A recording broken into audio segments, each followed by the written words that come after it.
அண்மை செய்திகளை பார்த்து வருகிறோம். திண்டுக்கல் மாவட்ட சிறையில் அடைக்கப்பட்ட மறுநாளே வர்கீஸ் திடீரென உயிரிழந்ததால் அதிர்ச்சி ஏற்பட்டிருக்கிறது. சிறையில் இருந்த வரிச்சியூர் செல்வத்தின் கூட்டாளி உயிரிழந்திருக்கிறார். அது தொடர்பான அண்மை செய்திகளை பார்த்து வருகிறோம். முழுமையான விவரங்களுக்கு இணைகிறார் எமது செய்தியாளர் பிரேம்குமார். அவரிடம் பேசலாம். வணக்கம் பிரேம்குமார். அவரது உயிரிழப்பு எப்படி ஏற்பட்டது? அது தொடர்பான முழுமையான விவரம்.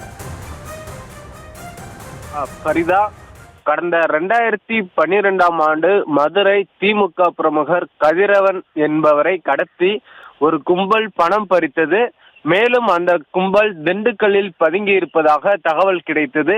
அதன் பேரில் திருப்பரங்குன்றம் போலீசார் திண்டுக்கல்லில் பேருந்து நிலையம் அருகே உள்ள தங்கும் விடுதியில் சோதனையிட்டனர். அப்போது ஏற்பட்ட மோதலில் போலீசார் துப்பாக்கியால் சுட்டதில் கேரள மாநிலம் கொச்சியை சேர்ந்த சினோஜ் என்பவர் உயிரிழந்தார்.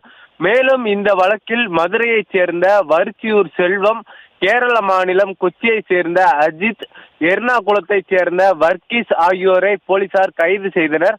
மேலும் இந்த 3 பேர் மீதும் திண்டுக்கல் வடக்கு போலீசார் கொலை முயற்சி வழக்கு பதிவு செய்தனர்.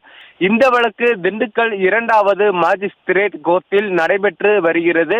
இதனிடையே வரிச்சியூர் செல்வம் மற்றும் வர்கீஸ் முறையாக விசாரணைக்கு ஆஜராகாமல் இருந்து வந்தனர். இதனை அடுத்து கோர்ட் பிடிவாரண்ட் பிறப்பித்தது.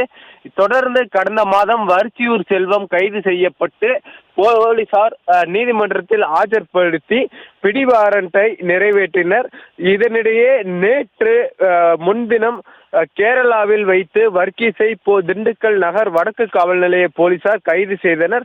பின்னர் அவரை கோர்ட்டில் ஆஜர்படுத்தி திண்டுக்கல் மாவட்ட சிறையில் அடைத்தனர்.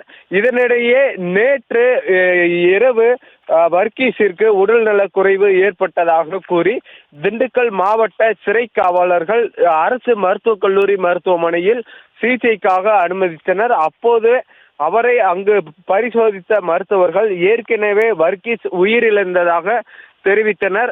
இதனையடுத்து தற்பொழுது இது சம்பந்தமாக திண்டுக்கல் நகர் மேற்கு காவல் நிலைய போலீசார் வழக்கு பதிவு செய்து விசாரணை மேற்கொண்டு வருகின்றனர். மேலும் கைதி ஒருவர் கைது செய்யப்பட்ட 2வது நாளிலேயே சிறையில் உயிரிழந்த சம்பவம் தற்பொழுது பெரும் பரபரப்பை ஏற்படுத்தியுள்ளது. பரிதா, விவரங்களுக்கு நன்றி பிரேம்குமார்.